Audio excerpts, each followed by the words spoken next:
He was a very big star when I played first time in way back 78, 79 and he was a handsome and known to be Greek god. सबसे अच्छा लगता था उनके साथ खेल के कि उनमें अलग तरह का जुनून था। पाकिस्तान की सारी क्रिकेट जिसने चेंज की है इस इंसान ने चेंज किया है। इसको हैबिट थी एक कि जो अच्छा लगता था डिक्टेटर टाइप जो अच्छा लगता था वो उसको उस खिलाड़ी को पिक कर लेता था। जैसे वसीम हुआ, वकार हुआ, हक हुआ, तो इसको इन्होंने डायरेक्ट पिक किया हुआ। ऐसा इंसान चाहिए भी था क्योंकि जो डोमिनेट करे ताकि उनकी क्रिकेट ऊपर आ जाए। टैलेंट बड़ा था उनके पाकिस्तान के पास पर वो बिखरा हुआ था। जब भी कोई टीम जाके पाकिस्तान में खेलती थी तो वहाँ कोई जीत नहीं सकता था और सब टीमें आके ये कहती थी कि वहाँ के अंपायर अच्छे नहीं हैं। पहली बार इमरान खान ने ये कहा कि नहीं, मैं न्यूट्रल अंपायर लाना चाहता हूँ, मैं बाहर से इंग्लैंड से अंपायर बुलाना चाहता हूँ, ऑस्ट्रेलिया से बुलाना चाहता हूँ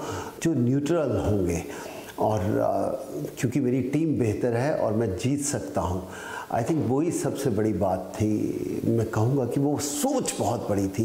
स्पोर्ट्समैन के लिए पॉलिटिक्स में आना इतना मुश्किल नहीं है। मुश्किल कहाँ आती है कि जितने भी स्पोर्ट्समैन दे आउटस्पोकन होते हैं, बहुत सीधा बोलना पसंद करते हैं और पॉलिटिक्स में कहा जाता है कि आप सीधा थोड़ा सा कड़वा हो सकता है। जो इसकी रिजिड वो नहीं ये करना ही करना है, ये पॉलिटिक्स में शायद ना ही चलती हो क्योंकि आपको सारे कैबिनेट को या सारे मंत्रियों को आपको साथ लेके चलना पड़ता है। वो चाहते हैं कि पाकिस्तान हिंदुस्तान की भागीदारी कबूल करे।